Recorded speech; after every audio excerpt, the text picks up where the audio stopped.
Welcome to Nagarathna சமையல். இன்றைக்கி நம்ம பார்க்க போகிறது பூண்டு மிளகா.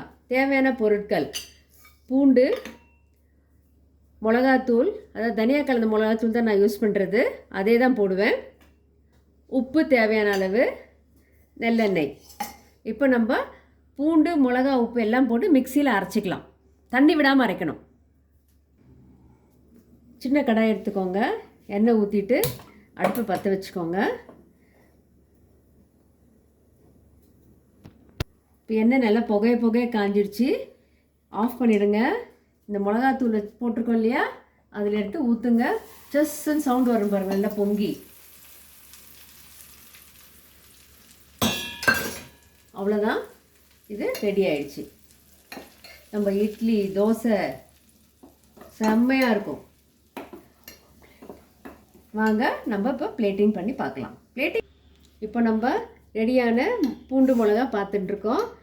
எண்ணெய் பத்தலைன்னா நீங்கள் சாப்பிடும்போது கொஞ்சம் எண்ணெய் விட்டு சாப்பிடலாம். இது எடுத்து செய்து வச்சோன்னா 2-3 நாள் கூட கெடாமல் இருக்கும். 1 வாரம் கூட வைக்கலாம், ஒன்றும் கெட்டே போகாது. இது இட்லி, சுட சுட இட்லி, தோசை, ஆப்பம், ரவா இட்லி, ஊத்தாப்பம், எதுக்கு வேணாலும் சாப்பிட்லாம். லைக் பண்ணுங்கள், ஷேர் பண்ணுங்கள், சப்ஸ்கிரைப் பண்ணுங்கள் நாகரத்னா சமையலுக்கு. தேங்க்யூ.